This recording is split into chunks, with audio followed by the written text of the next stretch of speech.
Hello students, welcome to wifi. Students, basic mathematics की इस class में आज हम लोग पढ़ेंगे कैलकुलस। कैलकुलस का मतलब ये होता है कि कैलकुलस मैथमेटिक्स की एक ब्रांच है जिसमें हम डिफरेंशिएशन और इंटीग्रेशन के बारे में पढ़ते हैं, राइट।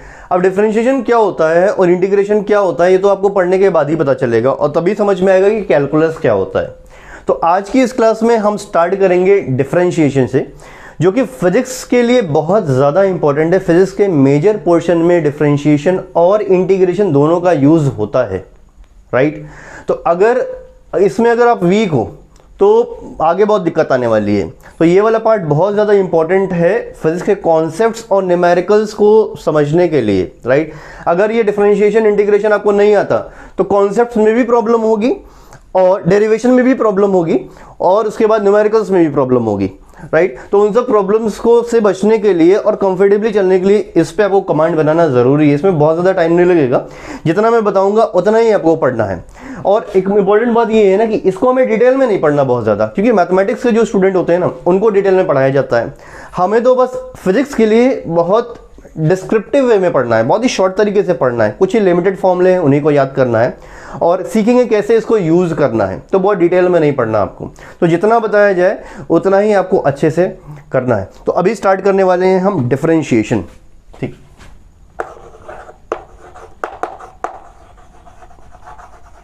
पहले तो हमें समझना है कि ये डिफरेंशिएशन का मतलब क्या होता है, ठीक है। तो इसको समझने के लिए मान लेते हैं कि एक फंक्शन है y is equal to f x. Y is equal to f x एक फंक्शन है, ठीक है। अब फंक्शन क्या होता है ये तो मैंने पिछले क्लास में पढ़ाया था, लेकिन अगर आपको मालूम नहीं है तो फिर तब भी कोई दिक्कत नहीं है, ठीक है। y is equal to f x, इसको हम पढ़ेंगे y is a function of x। इसका मतलब है कि y x पर डिपेंड कर रहा है, y x पर डिपेंड कर रहा है। यहाँ पर जो एफ एक्स है ना, एफ एक्स यहाँ पर कोई ना कोई फॉर्मूला होगा। जैसे फॉर एग्जाम्पल कि मैंने बोल दिया y is equal to 2x square, right.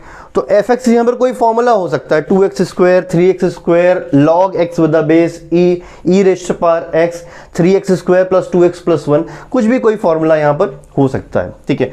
तो फिलहाल आप इसको लेके समझिए, ठीक है। तो ये एक फंक्शन है, यहाँ पर y is a function of x, y is a function of y x पर डिपेंड कर रहा है। आप देखो यहाँ पर x की वैल्यू रखोगे तो y की वैल्यू मिलेगी, x की वैल्यू बदल दोगे तो y की वैल्यू बदल जाएगी, x की वैल्यू फिर से बदल दो तो y की वैल्यू फिर से बदल जाएगी। यानी y पूरा का पूरा x पे डिपेंड कर रहा है। अब जितने भी फंक्शंस होते हैं सबका अपना खुद का एक ग्राफ होता है, राइट। तो इसका भी एक ग्राफ होगा, राइट। जैसे कैसे इसका जो ग्राफ होगा वो कैसा होगा, देखो समझ, ये x एक्सिस और ये y एक्सिस और इसका ग्राफ कुछ ऐसा होता है। ये y is equal to 2x square का ग्राफ है, ठीक।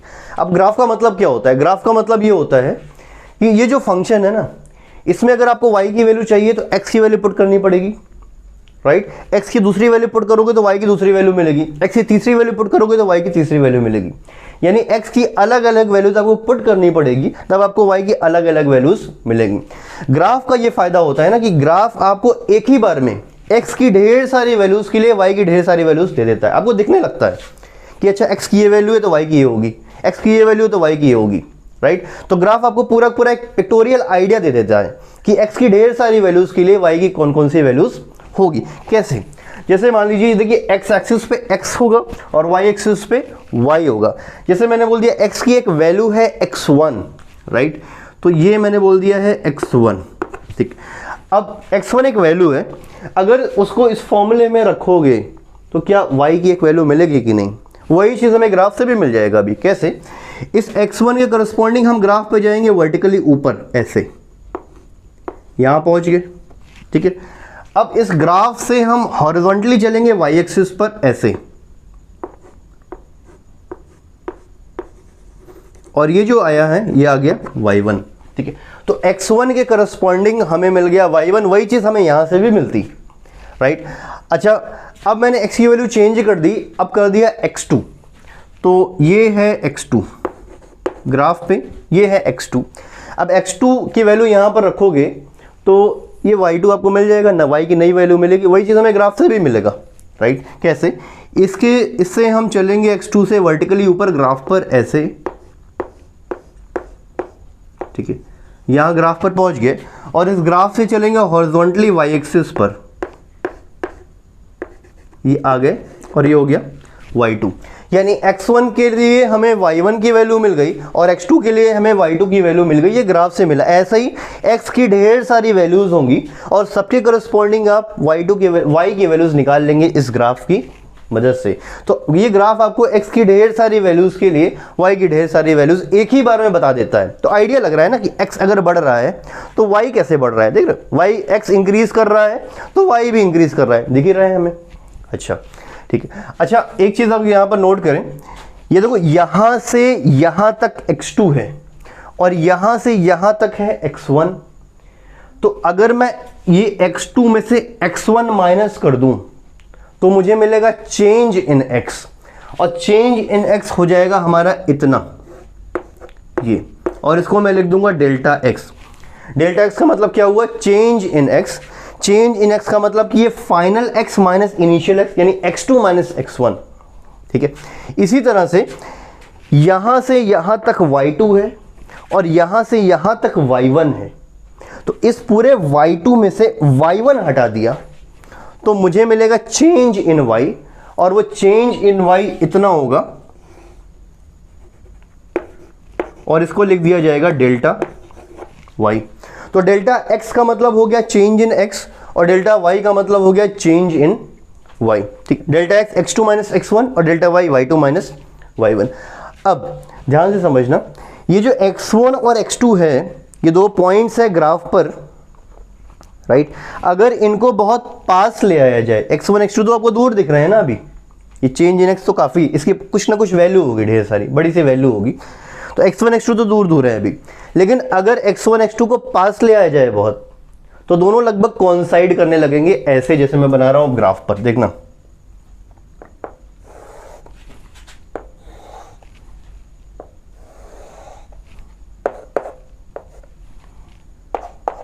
ठीक है, तो मैंने क्या किया कि ये x1 है ये,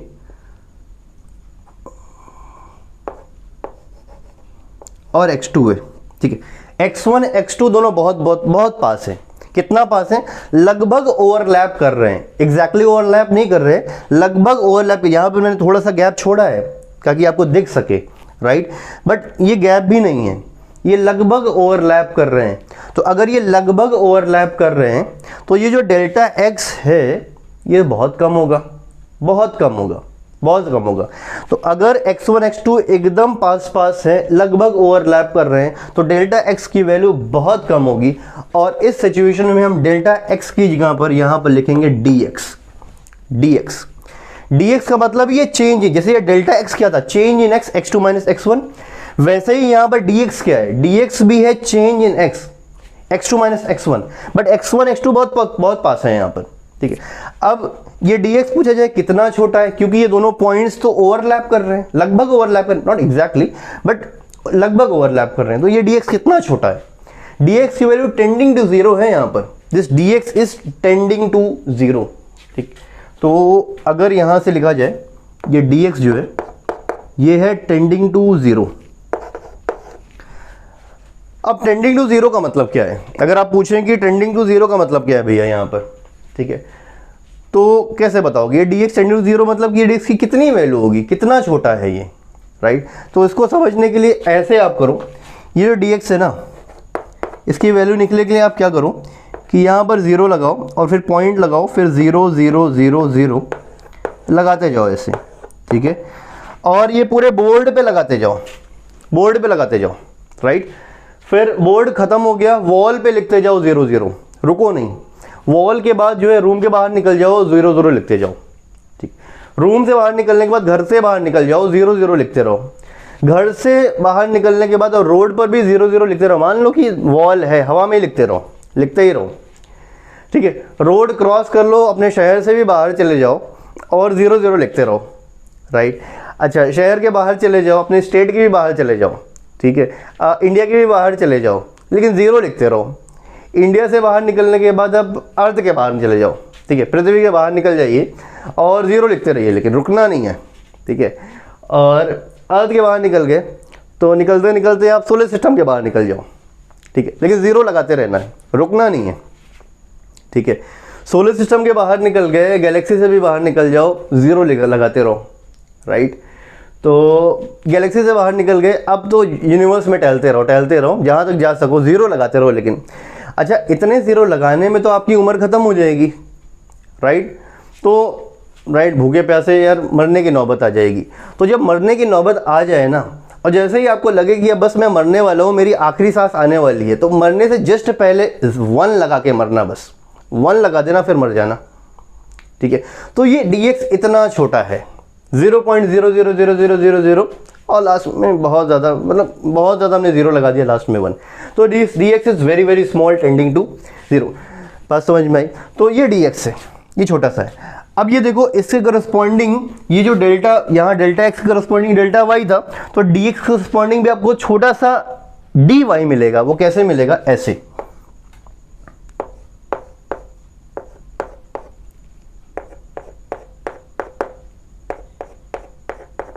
इस तरह से ये आपको मिलेगा डी वाई, ठीक है। जैसे वहां पर डेल्टा एक्स था और delta x corresponding delta Y था, वैसे यहां पर डी एक्स है और डी एक्स करस्पॉन्डिंग है डी वाई। तो ये डी वाई एक्चुअली है क्या? Change in Y. लेकिन but this change in Y is very very small, very very small. अच्छा, ये डी एक्स क्या है? इस change in X, and this change in x is very very small. So the ratio of very small change in y and very small change in x is called as differentiation. पहली चीज, ये जो dy by dx है, what is dy? dy is very small change in x, and what is dx? It is गलत बोल दिया मैंने। what is dy? It is very small change in y, and what is dx? Very small change in x। इसी का जो ratio होता है यही कहलाता है डिफरेंशिएशन। यानी मैं लिख सकता हूं यहां पर, differentiation is ratio of very small change in y and very small change in x, ठीक है। तो ये dy by dx, अच्छा इसको ऐसे पढ़ेंगे हम, इसको पढ़ेंगे differentiation of y with respect to x। हालांकि इस पे बहुत ध्यान मत दीजिए, अभी मैं डिटेल में प्रोनाउंसिएशन बताऊंगा, ठीक है। तो कुल मिला के यही dy by dx, small change in y upon small change in x, यही कहलाता है डिफरेंशिएशन, ठीक है। तो ratio of very small change in y and very small change in x is called as differentiation. अब देखो, ये जो dy by dx है, ये मतलब कहाँ से बना है? ये delta y by delta x से बना है। डेल्टा y बहुत छोटा हो गया तो वो dy बन गया, और डेल्टा x बहुत छोटा हो गया तो dx बन गया। यानी कि इसका खुद का ओरिजिन वही delta y by delta x से है। अब याद करो, ये delta y by delta x होता क्या है? याद करिए, ये होता है स्लोप। स्लोप बराबर पढ़ा था आपने, स्लोप बराबर होता है अभी मैं आगे बताऊंगा आपको। स्लोप बराबर होता है tan थीटा बराबर होता है delta y by delta x। यानी delta y by delta x slope होता है, ग्राफ का स्लोप होता है। तो उसी तरह से ये जो dy बाई dx है, ये भी स्लोप है, ये भी स्लोप है। किसका स्लोप है? अभी फिलहाल इतना जानिए, dy बाई dx भी स्लोप है, it is also a slope. ये कैसे स्लोप है ये मैं डिटेल में भी डिस्कस करने वाला हूं, पहले आप इतना जो है स्नैपशॉट ले लो। तो ठीक है, देखो अब देखो समझते हैं कि ये dy बाई dx स्लोप कैसे है। जैसे कि मान लीजिए कि ये एक ग्राफ है, ठीक है, ये x एक्सिस और ये y एक्सिस है ना, और ये ग्राफ है ऐसा, ठीक है, ये स्ट्रेट लाइन ग्राफ है। तो ये जो ग्राफ है ये क्या है? ये स्ट्रेट लाइन है। अच्छा, इस स्ट्रेट लाइन का जो स्लोप होता है ना, वो होता है कांस्टेंट, फिक्स्ड होता है। ये ग्राफ है, ये स्ट्रेट लाइन ग्राफ है, इसका स्लोप फिक्स्ड होगा, कांस्टेंट होगा। याद करिए, पढ़ा था पहले, स्ट्रेट लाइन का स्लोप कांस्टेंट होता है, फिक्स्ड होता है, इसकी एक ही वैल्यू होगी, इसका जो भी स्लोप होगा उसकी एक वैल्यू होगी, ठीक है, स्लोप नहीं बदलेगा। तो स्लोप है इसका कांस्टेंट, और इसके जो स्लोप का फॉर्मूला होगा ना, वो स्लोप बराबर होगा यहाँ पर tan थीटा, और tan थीटा बराबर होगा delta y by delta x। कैसे? जैसे मान लीजिए इसका स्लोप निकालना है आपको, तो क्या करना पड़ेगा कि इस ग्राफ पर आपको 2 पॉइंट्स मानने पड़ेंगे। मान लेते हैं कि एक पॉइंट यहाँ पर है और एक पॉइंट है यहाँ पर। ये वाला पॉइंट जो वाई एक्सिस के पास में है, इसके जो कोऑर्डिनेट्स है वो है x1, y1, और ये वाला पॉइंट जो वाई एक्सिस से दूर है इसके कोऑर्डिनेट्स हैं x2, y2। अब क्या करेंगे हम, ये जो पहला वाला पॉइंट है इससे हम हॉरिजॉन्टल डैश्ड लाइन बनाएंगे ऐसे, ठीक है, और ये जो ऊपर वाला पॉइंट है, दूर वाला पॉइंट है, इससे हम एक वर्टिकल लाइन ऐसे बनाएंगे, ठीक है। तो आपको मिल गया एक राइट एंगल ट्राइंगल, है ना। अच्छा, अगर आपको ये एंगल पता है, ठीक है, ये एंगल किसके बीच का है, ये जो ग्राफ और एक्स एक्सिस के बीच का एंगल है, ग्राफ और एक्स एक्सिस के बीच, मतलब ये वाली लाइन एक्स एक्सिस के पैरेलल है, तो ये जो एंगल होगा ना, हम बोलेंगे this is the angle between the graph and the x axis, ठीक है। तो अगर एंगल पता है तो स्लोप बराबर tan थीटा निकाल लो सीधा सीधा, या फिर अब क्या करो, tan थीटा बराबर क्या होता है, परपेंडिकुलर अपॉन बेस, तो ये हो जाएगा डेल्टा वाई और ये हो जाएगा डेल्टा, ठीक है, डेल्टा वाई एन। अच्छा, डेल्टा वाई होता क्या है, ये होता है y2 माइनस y1 और ये होगा डेल्टा x2 माइनस x1। मैं लिख दे रहा हूं यहां पर, ये डेल्टा वाई होगा x2 माइनस x1 और ये हो जाएगा सॉरी ये y2 माइनस y1 और ये हो जाएगा x2 माइनस x1, ठीक है। तो ये स्ट्रेट लाइन ग्राफ है, इसका स्लोप हम खटाखट ऐसे निकाल लेंगे। लेकिन अब अगर इस तरह का ग्राफ हो, ऐसा, ध्यान से समझना इसको, ये ग्राफ कुछ इस तरह का है जो हमने अभी पहले लिया था, ये एक्स एक्सिस और ये वाई एक्सिस, ठीक है। तो ये कैसा है, ये स्ट्रेट लाइन नहीं है, ये तो कर्व है, ठीक है, और इसका जो स्लोप होगा वो कांस्टेंट नहीं होगा, स्लोप इज नॉट कांस्टेंट। और याद करिए कैसे, ग्राफ जितना ज़्यादा वर्टिकल होता है ना, उतना ही ज़्यादा उसका स्लोप होता है। देख पा रहे हैं यहाँ पर, ये जो ग्राफ है ना, ये वर्टिकल होता चला जा रहा है, वर्टिकल होता चला जा रहा है। यहाँ पर उतना ज़्यादा वर्टिकल नहीं है, लेकिन यहाँ पर ज़्यादा वर्टिकल है, तो इसका मतलब है स्लोप बढ़ता जा रहा है, मोर वर्टिकल मोर स्लोप, मोर वर्टिकल मोर स्लोप, ठीक है। तो ये वर्टिकल होता चला जा रहा है, इसका मतलब इसका स्लोप बढ़ता जा रहा है। जैसे मैंने बोल दिया कि एक पॉइंट यहाँ पर है ए, और यहाँ बोल दिया पॉइंट है बी, और यहाँ पर बोल दिया पॉइंट है सी, 3 पॉइंट्स हैं। तो सबसे ज़्यादा स्लोप कहाँ पर है, पॉइंट सी पर सबसे ज़्यादा स्लोप होगा, क्योंकि यहाँ पर ग्राफ ज़्यादा वर्टिकल है, और सबसे कम स्लोप होगा पॉइंट ए पर, ठीक। तो इस सिचुएशन में इस ग्राफ का तो स्लोप ही नहीं कांस्टेंट है, अलग अलग जगह पर अलग अलग स्लोप है, तब कैसे निकालोगे।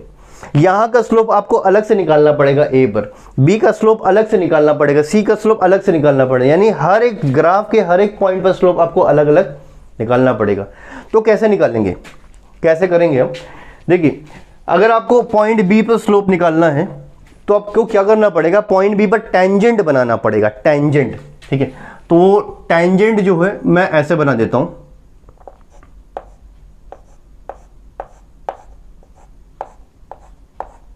ठीक, ये थोड़ा सही नहीं बना है, 1 मिनट रुक जाओ।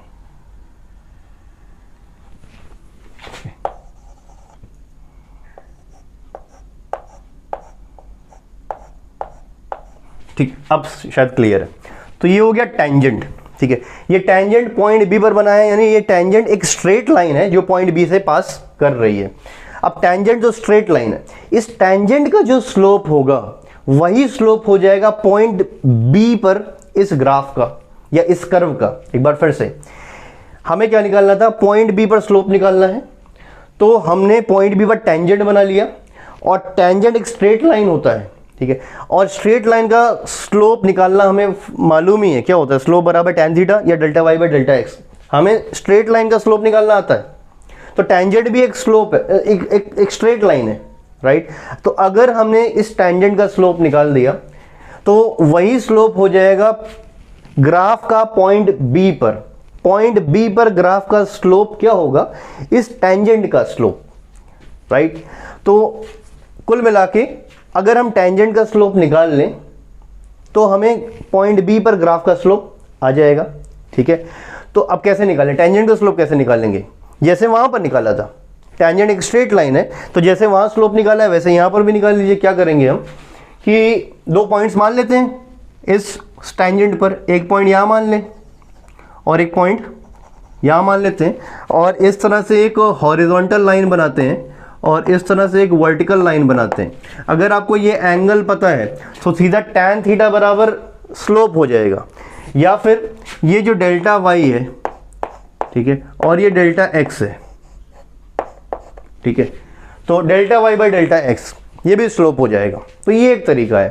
तो टेंजेंट का स्लोप हो गया tan थीटा या फिर delta y by delta x, ठीक है। लेकिन मान लीजिए कि इन दोनों में से हमारा ऐसा करने पे हमारा काम नहीं बनता है, ना तो हमें थीटा पता है, थीटा की वैल्यू भी नहीं पता, ना तो हमें ये पता है कि डेल्टा वाई कितना है, ना तो पता है डेल्टा एक्स कितना है, नहीं पता बिल्कुल, तब कैसे स्लोप निकालेंगे, ठीक है। तो अगर ये सारी चीज़ें नहीं पता है तो हम क्या करेंगे, ये दोनों जो पॉइंट्स माने हैं यहाँ पर आपने, ये वाला पॉइंट और ये वाला पॉइंट, इन दोनों पॉइंट्स को हम बहुत पास ले आएंगे, बहुत पास ले आएंगे। ये वाला पॉइंट और ये वाले पॉइंट को बहुत पास ले आएंगे, या फिर ऐसा बोलें ये वाले पॉइंट को B की तरफ लाएंगे और इस वाले को भी B की तरफ लाएंगे और दोनों पॉइंट्स को B पॉइंट पर ही ले आएंगे और दोनों लगभग ओवरलैप करें। फिर से एक बार, ये वाला पॉइंट और ये वाले पॉइंट को हम बहुत पास पास ले आएंगे और कहां पर लाएंगे, पॉइंट B पर, यानी ये दोनों पॉइंट्स पॉइंट B के अंदर ही ले आएंगे इन दोनों को, राइट। ओवरलैप नहीं कर रहे बल्कि लगभग ओवरलैप कर रहे हैं। तो this particular point and this particular point have come at point B and they are very close to each other, दोनों बहुत पास पास हैं, ठीक है। तो इसके अंदर की पिक्चर मैं यहां पर बना रहा हूं, ये देखो, ठीक। तो ये वाला जो पॉइंट है और ये वाला पॉइंट बहुत पास आ गया है, तो इसको मैं ऐसे, ये ऐसे, तो ये हो गया B1 और ये हो गया B2, ठीक है। समझ में आ रही बात, ये वाला पॉइंट यहां पर है और ये वाला पॉइंट यहां पर है बहुत पास में, लेकिन मैंने बड़ा करके यहां पर बना दिया B1। अच्छा, ये वाला पॉइंट B1 है और ये वाला पॉइंट B2 है, ये दोनों बहुत पास में है, अंदर ही है, यानी B1 और B2 पॉइंट B के अंदर ही हैं, ओवरलैप नहीं कर रहे हैं लेकिन बहुत पास है, ठीक है। तो अब क्या करेंगे कि एक हॉरिजॉन्टल लाइन बनाएंगे और एक वर्टिकल लाइन बनाएंगे इस तरह से, ठीक।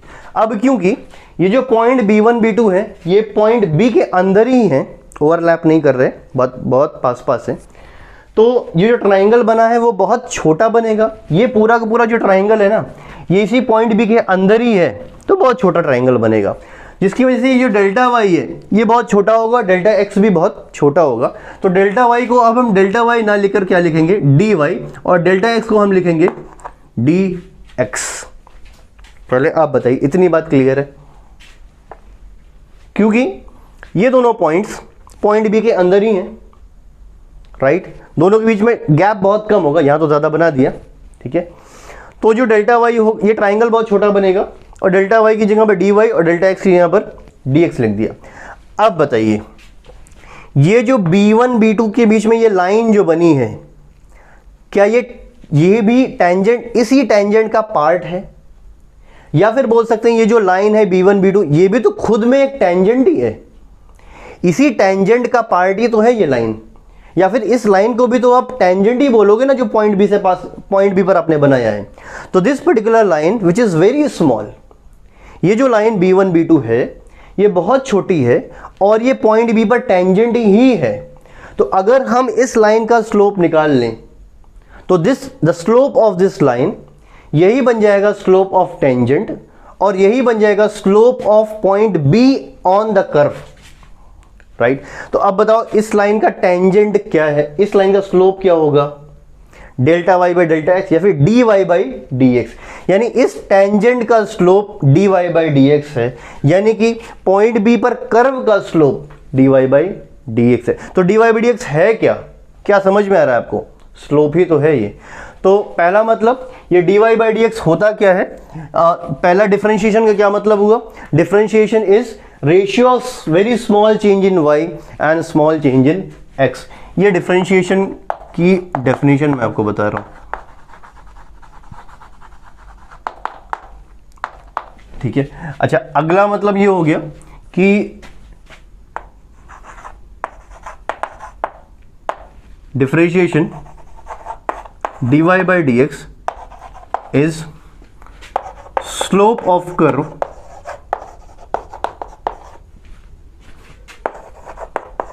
at a point on curve, या फिर slope of tangent at a point on curve. पहले यहां तक देखिए आपको क्लियर है कि नहीं।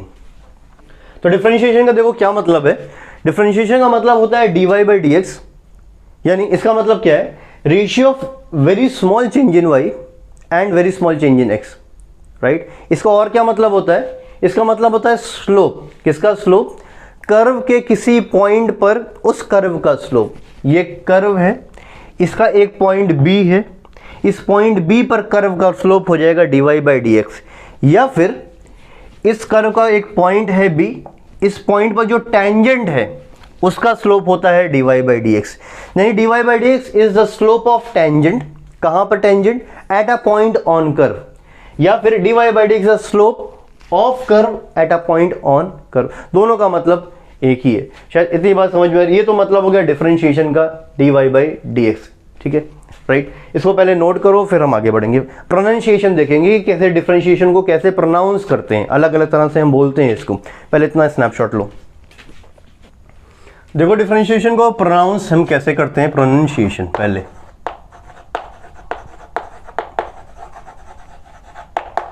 ठीक है, तो जैसे लिखा हुआ है डी, ये चीज लिखी हुई, इसको कैसे प्रोनाउंस करेंगे, इसको बोलेंगे डिफरेंशिएशन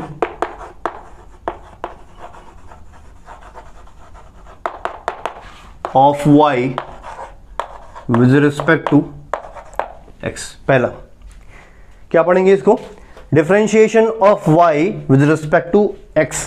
ये बोलने का एक तरीका हो गया। या फिर इसको बोलेंगे dy by D x.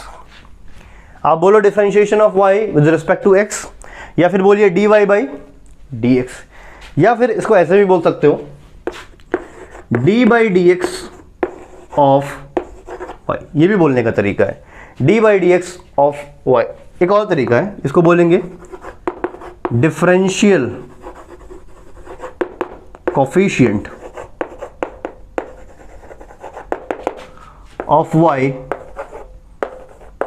With respect to. ये भी बोलने का तरीका है। ये सब फॉर्म में सवाल आ सकता है, ठीक है, ये सब लैंग्वेज सवाल में बोली जा सकती है, ठीक है। Differential coefficient of y with respect to x। एक और बात, ये जो dy बाई डी एक्स होता है, इसको शॉर्ट में हम y डैश भी लिखते हैं, y डैश। y डैश का मतलब क्या हो गया, y का डिफरेंशिएशन x के रिस्पेक्ट में। एक बार y को डिफरेंशिएट कर दिया गया है, यानी dy बाई डी एक्स को y डैश लिखेंगे। तो ये तो प्रोनाउंस करने का तरीका हो गया। अब देखो डिफरेंशिएशन का मतलब हो गया, dy बाई डी एक्स का मतलब हो गया कि स्लोप निकालना। तो स्लोप, जैसे कोई फंक्शन आपको दिया हुआ है y is equal to let's say कि 4x क्यूब, ठीक है, और मैं बोल रहा हूँ कि इसका स्लोप निकालो। तो तरीका तो ये है कि पहले आप इसका ग्राफ बनाइए, ग्राफ बनाने के बाद स्लोप निकालोगे, राइट। तो इतने बड़े तो काबिल यार हो नहीं, ठीक है। पहले हम इसका ग्राफ बना, इतने बड़े मैथमेटिक्स तो नहीं सीखी है हमने, हमें इतना नहीं आता, छोटा सा दिल है, छोटा सा ज्ञान है, इतना नहीं आता कि पहले हम इसका ग्राफ बनाएं फिर स्लोप बनाएं। ये बहुत ही लंबा प्रोसेस हो गया, ठीक है। जनरली तो इतना ये सब नहीं करना है हमें ये जो फंक्शन दिया हुआ y is equal to 4x cube, right, directly इसी को देख के स्लोप निकाल लेना है, यानी इसी को देखते ही dy बाई डी एक्स आना चाहिए हमें। समझ पा रहे हैं?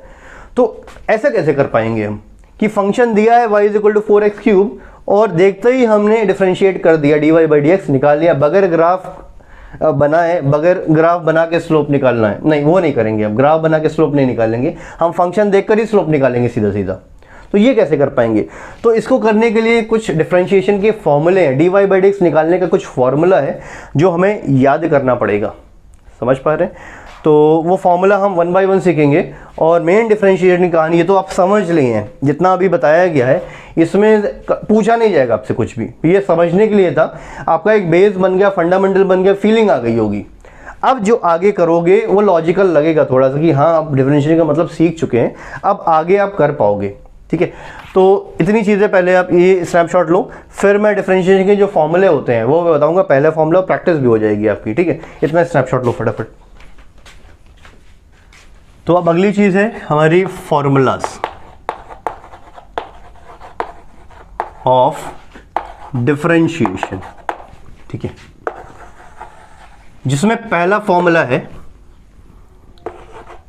D by D x of x raised power n is equal to n x raised power n minus one. ये पहला फॉर्मूला जो कि बहुत ज़्यादा इंपॉर्टेंट है, पहला ही फॉर्मूला अपने यहाँ पे बहुत इंपॉर्टेंट है, बहुत यूज आएगा इसका। ठीक है, देखो इसका मतलब क्या है, d by D x of x raised power n, यानी जो फंक्शन जो y है ना, y की जगह पर x रेस्ट पावर n लिखा हुआ है। ये लिखने का एक तरीका है, मैंने बोला था ना कि dy बाई डी एक्स को हम क्या लिख सकते हैं, d by D x of y, वही चीज लिखो, d by D x of y की जगह पर x रेस्ट पावर n है। तो इसका मतलब है कि x रेस्ट पावर n को डिफरेंशिएट करना है x के रिस्पेक्ट में। ठीक है, y को डिफरेंशिएट करना है x के रिस्पेक्ट में, वही चीज हो गई कि x रेस्ट पावर n को डिफरेंशिएट करना है x के रिस्पेक्ट में। तो इसका फॉर्मूला क्या है, डिफरेंशिएट अगर करना है तो ये फॉर्मूला अप्लाई करना पड़ेगा n x raised power n minus one, यानी जो x की पावर है वो आगे मल्टीप्लिकेशन में आ जाएगी और जो x की पावर n थी उसको हम 1 से घटा देंगे।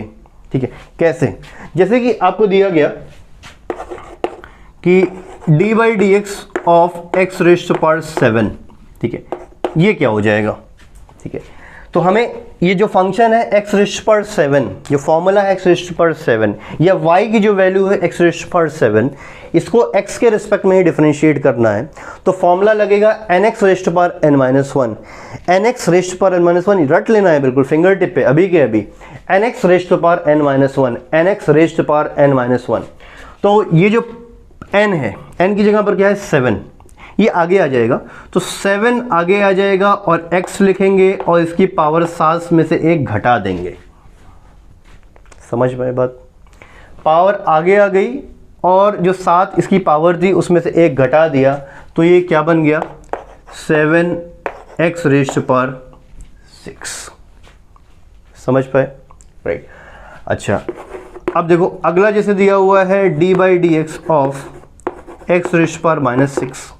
अब पावर क्या है यहाँ पर -6, ये आगे आ जाएगी, -6 आगे आ गया और x लिखा। अब जो -6 पावर है उसमें से 1 घटा दिया ऐसे, तो ये क्या बन गया -6x रेस्ट पावर -7। बात क्लियर है। इसी तरह से अगर दिया हुआ है d by D x of x 1/x rest power 7, ऐसा दिया हुआ है, तब क्या करेंगे 1/x रेस्ट पावर 7 अगर दिया हुआ है तो पहले हम इसको उसी फॉर्म में कन्वर्ट करेंगे x रेस्ट पावर समथिंग के फॉर्म में। तो ये 1 है ना, ये तो फॉर्म बदल गया, हमें इस फॉर्म का फॉर्मूला ही नहीं मालूम, हमें तो x रेस्ट पावर समथिंग करना है। तो हम पहले क्या करेंगे, अभी डिफरेंशिएट नहीं करेंगे, अभी हम इसको फॉर्म इसका बदलेंगे, पहले इसका फॉर्म ही चेंज कर देंगे। क्या करेंगे, लिखेंगे d by D x x raised power -7। देख लो पहले, अब अभी डिफरेंशिएट नहीं किया, अभी फॉर्मूला ही नहीं लगाया, हमने क्या किया, इसी की शक्ल बदल दी। 1/x रेस्ट पावर 7 को जब हम ऊपर ले जाएंगे ये बन जाएगा x rest power minus, basic mathematics है। ठीक है, अब उसी शक्ल का उसी फॉर्म का बन गया ये, तो अब कर दें, अब डिफरेंशिएशन करेंगे। ठीक है, तो ये हो जाएगा -7 पावर आगे आ जाएगी और जो पावर है उसमें से 1 घटा देंगे, तो ये बन जाएगा -7x रेस्ट पावर -8। ठीक है, अब देखो गलती क्या करते हैं ना बच्चे कि डिफरेंशिएशन का फॉर्मूला भी लगाते हैं और d बाई डी एक्स भी यहाँ पर लगा देते हैं, पता नहीं क्यों। देखिए, जब आपने डिफरेंशिएशन का फॉर्मूला अप्लाई कर दिया तो ये d बाई डी एक्स फिर नहीं लगाओगे। देखो, ये x रेस्ट पावर n का डिफरेंशिएशन करना है, जब फॉर्मूला अप्लाई कर दिया तो अब d बाई डी एक्स नहीं लगाओगे। ठीक है, समझ पा रहे हैं आप। तो डिफरेंशिएशन का जब फॉर्मूला हम अप्लाई कर देते हैं तो d बाई डी एक्स तब नहीं लगा, जब तक, देखो यहाँ पर देखो, अभी जब इससे हम इसमें गए तो क्या डिफरेंशिएशन का फॉर्मूला लगाया, नहीं, अभी फॉर्मूला नहीं लगाया, तो d बाई डी एक्स अपनी जगह पर रहा। जब यहाँ से यहाँ आए तब फॉर्मूला लगाया है हमने डिफरेंशिएशन का, और तब d बाई डी एक्स यहाँ से हम हटाएंगे। ठीक है, तो ये गलती बहुत ज़्यादा लोग करते हैं, राइट, तो इस पर ध्यान दीजिएगा। अगली चीज़ है, अब बताओ इसमें आप जैसे दिया हुआ है d by D x of 1/x rest power -6। अब ये बताइए, क्या आपको x रेस्ट पर समथिंग इस फॉर्म का वो दिख रहा है? नहीं, तो पहले तो हम फॉर्म बदलेंगे, फॉर्म चेंज करेंगे, इसकी शक्ल बदलेंगे, ठीक है। तो हमने इसको लिख दिया x रेस्ट पर 6, ठीक। x रेस्ट पर -6 डिनोमिनेटर में है, इसको ऊपर ले जाएंगे तो पावर इसकी पॉजिटिव हो जाएगी। अभी डिफरेंशिएशन नहीं किया हमने, बस इसकी शक्ल बदली है, फॉर्म बदला है, ताकि हम डिफरेंशिएशन का फॉर्मूला अप्लाई कर सकें। क्या आप कर पाएंगे? आप क्या करोगे बताओ? ये 6 पावर आगे आ जाएगी और x रेस्ट पर 6 - 1 दैट इज राइट।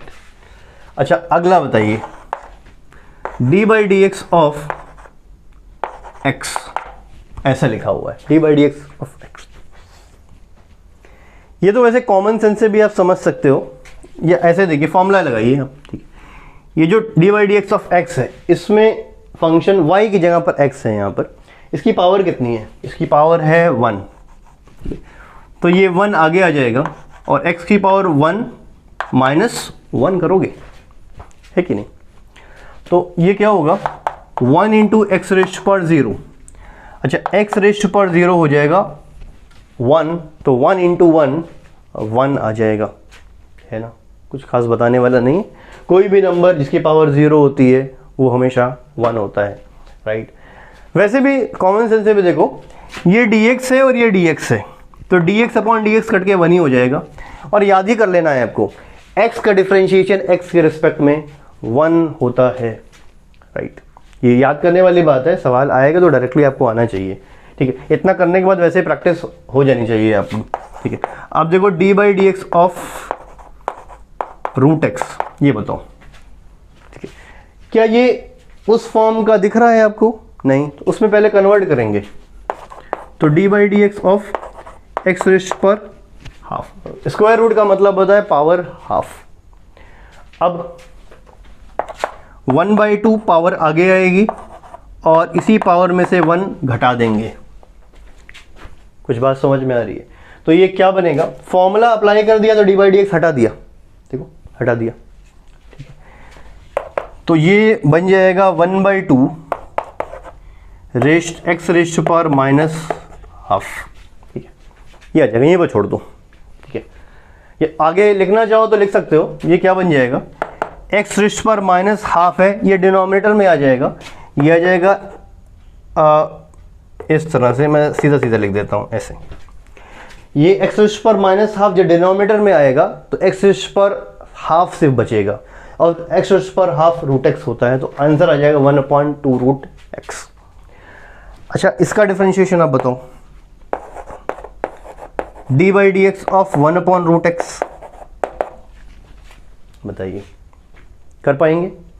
क्या फॉर्मूला लगाएंगे? पहले तो क्या फॉर्मूला लगाओगे? सीधे क्या फॉर्मूला लगाओगे? नहीं, पहले तो उसको आप इस फॉर्म में बदलोगे ना, उस फॉर्म में तो है ही नहीं। तो देखो ये √x होता है x रेस्ट पर हाफ, तो x रेस्ट पर हाफ इसको लिख सकते हैं। अब जब ये ऊपर जाएगा तो x रेस्ट पर -हाफ बन जाएगा, तो ये हो जाएगा d/dx x रेस्ट पर -हाफ। पहले बात इतनी बात समझ लो, अभी डिफरेंशिएशन नहीं किया बट इसकी शक्ल बदल दी हमने। 1/√x को लिख दिया x रेस्ट पर -हाफ। मैंने क्या बोला? √x को लिख सकते हैं x रेस्ट पर हाफ, और जब ऊपर ले जाएंगे तो ये बन जाएगा x रेस्ट पर -हाफ, ठीक। अब फॉर्मूला लगाओ, पावर जो है -हाफ वो आगे आ गई, है ना। अब जो भी पावर है हाफ, उसमें से 1 घटा दिया, तो -हाफ -1 ये बनेगा -3/2, ठीक है। तो -1/2 x रेस्ट पर -3/2। अच्छा अब ये बताइए, d/dx ऑफ क्यूब √x क्या होगा? क्यूब √x, पहले तो इसकी हम शक्ल बदलेंगे, उस फॉर्म का करेंगे। कैसे? d/dx ऑफ x रेस्ट पर 1/3। क्यूब रूट का मतलब होता है, ये क्यूब रूट है, क्यूब रूट का मतलब होता है पावर 1/3। तो क्यूब रूट हटाया और x पे 1/3 पावर लगा दिया, अभी डिफरेंशिएशन नहीं किया। तो हमने इसको अभी उस शक्ल का बना लिया, x रेस्ट पर n का। अब सॉल्व करेंगे, ये पावर आ जाएगी 1/3 आगे, और 1/3 में से -1 घटा देंगे, है ना। तो कितना बनेगा बताइए? तो एक्स ये आ जाएगा 1/3 और एक्स रेस्ट पावर -2/3 आ जाएगा ये, है ना। करके देख लो, 1/3 - 1 ये -2/3 आएगा, ठीक। तो शायद इतने से प्रैक्टिस हो गई होगी, राइट। तो differentiation d/dx of x raised power n क्या हुआ, nx raised power n-1, nx raised power n-1, यानी x की पावर आगे आ जाएगी मल्टीप्लिकेशन में और x की जो भी पावर है उसमें से 1 माइनस कर देंगे और इस तरह से करेंगे। तो ये बहुत ही मेन फॉर्मूला, पहला फॉर्मूला, लेकिन बहुत ही मेन फॉर्मूला और इम्पॉर्टेंट फॉर्मूला और बहुत ही बार ज़्यादा यूज़ करने वाला फॉर्मूला है ये, ठीक है। तो इतना है मोर देन सफिशिएंट। इस पे और सवाल आपको मिलेंगे, आप प्रैक्टिस करते रहिएगा, ठीक है। अब इस पे अगले फॉर्मूले पे आएंगे, पहले आप इसका स्नैपशॉट लो, ठीक है, फिर आगे बढ़ेंगे। अब देखो अगला फॉर्मूला डिफरेंशिएशन का क्या है, मैं लिख दे रहा हूँ यहाँ पर d/dx ऑफ साइन एक्स, और ये अभी की अभी आपको कोशिश करना याद हो जाए। d/dx ऑफ साइन एक्स होता है cos x, यानी साइन एक्स का डिफरेंशिएशन x के रिस्पेक्ट में, ये हो गया cos x। पहला फॉर्मूला क्या था, d/dx of x rest power n, nx की पावर n-1, तो d/dx ऑफ साइन x हो जाएगा cos x, ठीक है। तीसरा फॉर्मूला है d/dx ऑफ cos x, ये होगा माइनस साइन x, है ना। ये सब फॉर्मूले भैया इंपॉर्टेंट है, इसलिए मैंने एक बार में नहीं लिखा, 1 बाय 1 लिख रहा हूँ और याद करते जाइए आप तुरंत, ठीक है। अगला है d/dx ऑफ tan x, ये होता है sec स्क्वायर x, राइट। अगला फॉर्मूला है d/dx ऑफ cot x, ये होता है माइनस कोसेक स्क्वायर x। अगला फॉर्मूला है d/dx ऑफ sec x, ये होता है sec x tan x, ठीक है। अगला जो फॉर्मूला है वो होता है d/dx ऑफ cosec x, और ये होता है minus cosec x cot x। समझ में आई बात? देखो पहले फिर से देखो, sin x का differentiation cos x, cos x का डिफरेंशिएशन sin x, ये ज़्यादा यूज़ होगा। पहले मैं बता दे रहा हूँ, ये वाला फॉर्मूला और ये वाला फॉर्मूला बहुत ज़्यादा यूज़ होगा, और इसके बाद जो फॉर्मूले ये भी यूज़ कहीं कहीं पर होंगे, लेकिन उतने यूज़, अगर ये मतलब कि 100 बार यूज़ होता है तो ये 5 से 10 बार यूज़ होगा, ऐसा है। तो खैर कुल मिला के आपको याद ही करना है, सब कुछ छोड़ना नहीं है आपको। sin x का differentiation cos x, cos x का differentiation minus sin x, tan x का differentiation sec square x, cot x का differentiation minus cosec square x, sec x का differentiation sec x tan x, और cosec x का differentiation minus cosec x cot x, ठीक है। Next formula जो है वो है d/dx of e raised power x, ठीक है। d/dx of e raised power x होता है e raised power x, e raised power x का differentiation e raised power x ही होता है, राइट। अगला है d/dx of log x with the base e, d/dx of log x with the base e, base specific है, e है यहाँ पर, ठीक है। ये हो जाएगा 1/x। एक बात आपको याद होनी चाहिए, log x with the base e को ln x कहा जाता है, या शॉर्ट में ln x लिखा जाता है। अगर log with the base e है तो log x with the base e को ln x भी लिखा जाता है, तो d/dx ऑफ ln x बोल दिया जा सकता है, तो हो जाएगा 1/x। अगला है d/dx of log x with the base, देखिए बेस बदल गया है यहाँ पर, d/dx of log x with the base e था 1/x, d/dx of log x with the base a क्या होगा, तो ये हो जाएगा 1/x, तो पहले जैसे था वैसे ही होगा, बस x के साथ आपको मल्टीप्लाई क्या कर देना है, log a with the base e multiply कर देना है। देखो ये आया है, बहुत सिंपल है, ये कैसे आया है ये बता सकता हूँ मैं, लेकिन बस ऐसे ही याद कर लो आप, ठीक है। बहुत ज़्यादा ध्यान नहीं देना है, बहुत कुछ ज़्यादा है नहीं। लॉग का एक फॉर्मूला लगा हुआ है, और ये फॉर्मूला मैं एक्चुअली में एक रूल बता चुका हूँ, ये वाला एक बार, ठीक है, वही चीज़ लगी हुई है, उसमें नहीं ध्यान देना, ठीक है। फिर बस आप याद कर लीजिए इसमें, right. log x with the base a होता है 1/x log a with the base e, ठीक है। तो अभी का पहले हमारा ये टारगेट है कि ये फॉर्मूले सारे याद होने चाहिए। अभी पहला फॉर्मूला क्या था, log x with the base D by D x of x raised power n, इसका फॉर्मूला क्या था, nx raised power n minus 1। Sine X का differentiation cos x, cos x का differentiation minus sine x, tan x का differentiation sec square x, cot x का differentiation minus cosec square x, sec x का differentiation sec x tan x, और cosec x का differentiation minus cosec x cot x। e rest पर x का differentiation e rest पर x ही होता है। log x with the base e का differentiation 1/x होता है। log x with the base a का differentiation 1/x multiplied with log a with the base e होता है, ठीक है। इतनी बात समझ में आई आपको, राइट। तो ये सारे फॉर्मूले याद होने चाहिए आपको। अच्छा देखो, अगर आपको ये जो x raised power n type के जो क्वेश्चन थे वो तो हमने कर ही लिए। अब अगर आपसे पूछा जाता है cos x का डिफरेंशिएशन बताइए, तो क्या है, minus sine x. Sign X का डिफरेंशिएशन बताओ तो सीधे बोलोगे cos x, राइट। तो अगर ऐसे सवाल आ जाते हैं डायरेक्ट, तब तो आप डिफरेंशिएट कर ही लोगे, सीधा सीधा आंसर लिखा हुआ है, याद किया है, आप आंसर बता दोगे।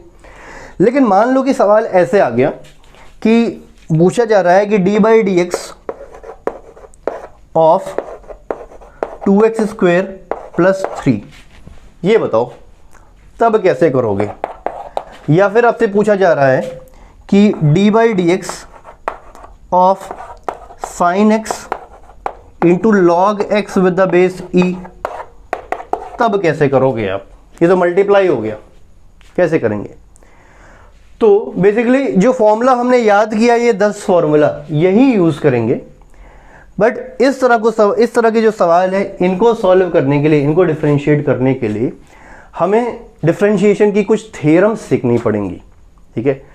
तो वो थ्योरम्स अभी हम नहीं डिस्कस करने वाले, हम वो डिस्कस करेंगे अगली क्लास में।